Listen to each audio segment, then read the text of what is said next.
फिर स्पष्ट कर दूं सभी को, उपराज्यपाल के अभिभाषण पर इस प्रकार की हरकत जो यहाँ की गई वो सर्वथा निंदनीय है।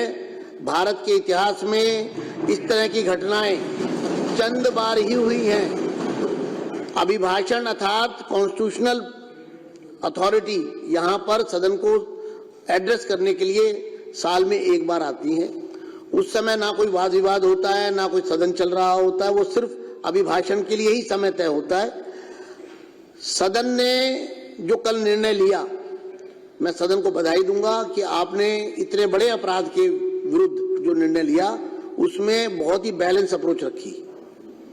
मात्र 3 दिन के लिए इस पर ब्रीच ऑफ प्रिविलेज का भी मामला बनता है। ये एथिक्स कमेटी में भी सजाएं जो इस रूल बुक में दी गई हैं वो इससे कहीं भारी भारी हैं। तो इसलिए अब उपराज्यपाल का अभिभाषण किसी राजनीतिक पार्टी से किसी से जुड़ा हुआ नहीं है, वो सबके लिए है, पूरी दिल्ली के लिए है।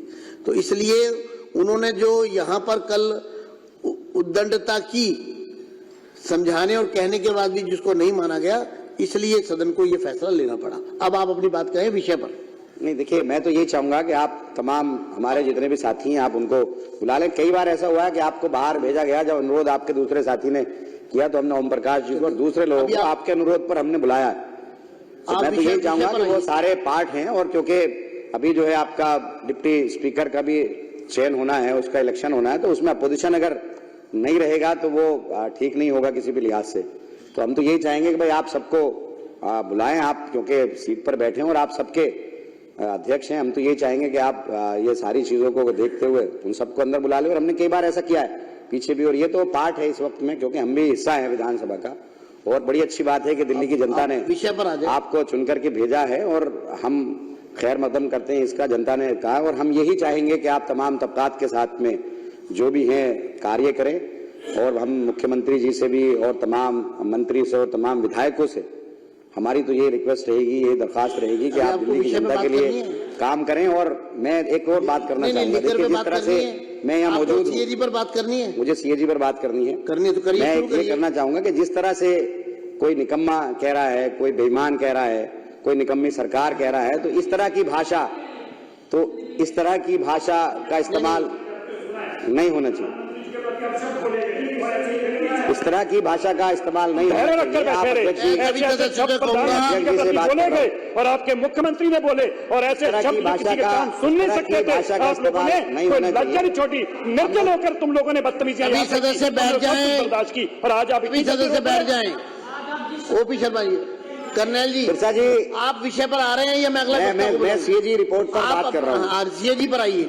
सीएजी, ये इस तरह से बात ना करने दी जाए, चलिए, ये अच्छी बात नहीं है। नहीं, आपको मैं मर्यादा दे रहा हूँ। हम लोग 5 मिनट आपके हो गए हैं, आप समय का सदुपयोग करें, सीएजी पर बात करें। देखिए, सीएजी रिपोर्ट सदन में पेश हुई और उस पर मैं चर्चा सुन रहा हूं, और मैं देख भी रहा हूं कि सीएजी रिपोर्ट में जो कहा गया है, पिछले 2 साल से ये शराब घोटाले पर आए दिन ये तमाम चीजें आ रही हैं, और हमारे दिल्ली सरकार के करैक्टर को जिस तरह से बदनाम किया गया, जिस तरह से करैक्टर असैसिनेशन किया गया, वो सबके सामने है।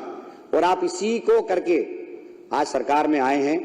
तो अब हम तो ये चाहते हैं कि जब आप सरकार में आ गए हैं तो आप जनता का काम करें, जनता के मुद्दों को भटकाए ना।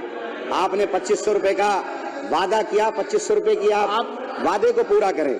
आप एक तरफ, अब आप रिपोर्ट में कहा गया है, बुला रहा हूं, सीएजी रिपोर्ट में कहा गया है, सीएजी की बात करिए, कि भाई नॉन कन्फर्मिंग एरियाज के अंदर ठेके नहीं खुले, उससे 941 करोड़ रुपए का घाटा हुआ। कुछ लाइसेंस वापस कर दिए गए, 800 करोड़ से ज्यादा का घाटा वो हुआ। आप 2000 करोड़ के घाटे की बात कर रहे हैं कि सरकार के रेवेन्यू का लॉस हुआ।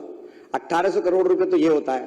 तो हम तो ये पूछना चाहते हैं कि जो आप इतने दिन से, सीबीआई आपके पास है, ईडी आपके पास है, एसीबी आपके पास है, तमाम एजेंसी आपके पास है, और आप इतने टाइम से कर रहे हो, तो घोटाला हुआ कहां है? ये तो एज्यूम किया जा रहा है कि ये नुकसान होता। और जो इसमें 8 अध्याय हैं, 8 अध्याय के अंदर 7 में पुरानी जो पॉलिसी है उसके बारे में कहा गया है कि उसके अंदर जो कमियां थी वो कमियां बताई गई हैं, और एक अध्याय के अंदर बताया गया कि इसके अंदर ट्रांसपेरेंसी थी। अगर ठीक से इंप्लीमेंट किया जाता तो ये लॉस नहीं होता बल्कि फायदा होता। पंजाब के अंदर यही पॉलिसी इंप्लीमेंट हुई, 1 साल में फायदा हुआ, दूसरी मर्तबा दूसरा फायदा हुआ, और जो पहली पॉलिसी इसमें फायदा नहीं हुआ। बोल ले, फिर आप बोल ले। तो हम तो ये कहना चाहते हैं कि भाई आप तमाम और एक अरे वो कोई बात नहीं, एक मिनट पॉइंट ऑफ ऑर्डर। आप इस तरह से बात करके आप ना तो मुझे डरा सकते ना दबा सकते। अमान तो माइक बंद करिए, 2 मिनट रुके। पॉइंट ऑफ ऑर्डर देखिए, पॉइंट ऑफ ऑर्डर का मतलब है सारी कार्रवाई रुकेगी और जो सदस्य पॉइंट ऑफ ऑर्डर यानी कि व्यवस्था का प्रश्न, व्यवस्था का प्रश्न अगर उठेगा तो पहले वो सुना जाएगा। अध्यक्ष जी, मेरा पॉइंट ऑफ ऑर्डर है कि रिकॉर्ड के ऊपर मिसलीड किया जा रहा है इस हाउस को। सीएजी की रिपोर्ट कभी ये मेंशन नहीं करती कि इसमें करप्शन है कि नहीं। सीएजी की रिपोर्ट अनियमितताओं को जो है बताती है और उसको उजागर करती है। उसके बाद उस पर क्रिमिनल एक्टिविटी होनी है कि नहीं, उसको क्राइम एजेंसीज और पीएसी रिकमेंड करती है एक्शन के लिए। सीएजी की रिपोर्ट को यह कहना कि उसमें कहीं करप्शन लिखा, देश के इतिहास में कोई सीएजी की रिपोर्ट करप्शन के बारे में नहीं लिखती, अनियमितताओं के बारे में लिखती है। और जिस तरीके की अनियमितताएं दिल्ली में शराब घोटाले के बारे में सीएजी ने मार्क की है, ये तय हो गया है कि ईडी और सीबीआई का जो एक्शन चल रहा था वो सही रास्ते पे चल रहा था और उसको और तेजी से लेकर जाएंगे। तो हाउस को मिसलीड नहीं किया जाए कि सीएजी की रिपोर्ट में जो है करप्शन नहीं मेंशन है, तो इसलिए आपका पॉइंट ऑफ ऑर्डर एक्सेप्ट है, हाउस को मिसलीड ना किया जाए। आगे बढ़िए। मिसलीड नहीं कर रहा है, मेरा सिर्फ कहना यह है कि सीएजी की रिपोर्ट में तो ये अज्यूम किया गया, ये जो है नॉन कंफर्मिंग एरियाज के अंदर दुकानें खुलने किसने नहीं दी, कि क्या दबाव बनाया गया। पहले साल के अंदर ही सीबीआई ने एफआईआर दर्ज कर ली, ईडी ने एफआईआर दर्ज कर ली, गिरफ्तारियां शुरू हो गई। जो ट्रांसपेरेंसी इसके अंदर थी उससे फायदा होना था, फायदा नहीं हुआ, लोग डर गए। तो ये तो तमाम एजेंसियां आपके पास थी और इन्हीं एजेंसियों का इस्तेमाल करके आज आप सरकार में आ गए और सरकार में जिन वादों के साथ आप आए वो वादे आप पूरे कर नहीं रहे हो। 2500 रुपए महिलाओं को देने की बात आपने की थी, वो आप वादा पूरा कर नहीं रहे हो। जो आपने काम करने की बात की थी वो आप कर नहीं रहे हो। सिर्फ दिल्ली की जनता को गुमराह करने का काम ये सरकार कर रही है।